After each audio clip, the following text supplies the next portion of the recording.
અમરેલીના બગસરા નગરપાલિકામાં ચૂંટણી પ્રચાર તેજ થયો છે। વોર્ડ નંબર 2 માં કોંગ્રેસ કાર્યાલયનું ઉદ્ઘાટન ઉમેદવાર હસમુખ કુંભારના સમર્થનમાં કાર્યાલય શરૂ કરાયું। સ્થાનિક કાર્યકર્તાઓમાં ભારે ઉત્સાહ જોવા મળ્યો। શહેરમાં પ્રાથમિક સુવિધાઓના મુદ્દે પ્રચાર તેજ થઈ ગયો। અને અમારા અત્યારે કાર્યાલયનું કાર્યક્રમનું ઉદ્ઘાટનનું ઉપસ્થિતિમાં અમારે અમરેલીથી પધારેલા છે અરવિંદભાઈ સીતાપરા, બગસરા શહેર પ્રમુખ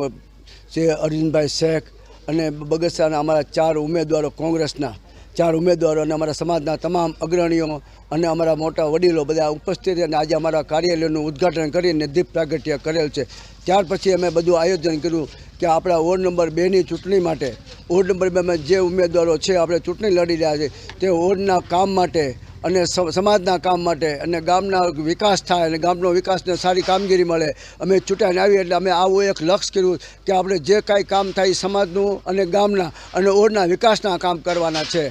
એ બદલ અમે બધા આ બધાને ઉપસ્થિત રાખ્યા અને બધાની અમે સહાનુભૂતિ ત્યાં ભેગા થઈને અમને બધા મતદારો જે તે અમને આભાર વ્યક્ત કર્યો અને બધા અમને લાગણી અનુભવી અને અમને જે ઊભા રાખ્યા એ બદલ હું બધાના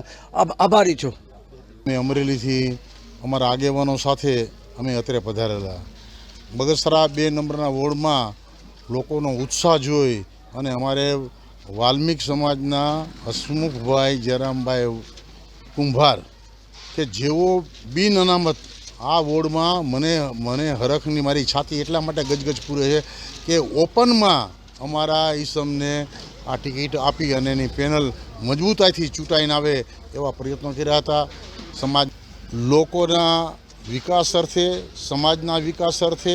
અને જે વિસ્તારમાંથી ચૂંટણી લડે છે એ ચૂંટણી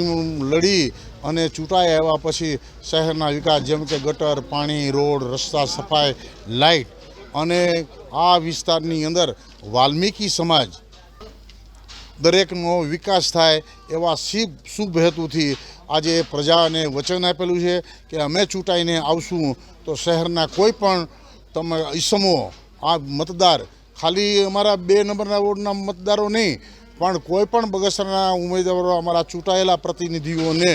હાથ પકડીને પૂછશે કે ભાઈ તમે વિકાસની મોટી મોટી વાતો કરતા હતા તો તમે શું કામ કર્યું। એટલે અમે અમારી પેનલના તમામ સદસ્યોને કીધું છે કે લોકો વિકાસના કામ માટે આવે, આપણે રાત દિવસ જોયા વગર, તડકો વરસાદ જોયા વગર શહેરના વિકાસ થાય।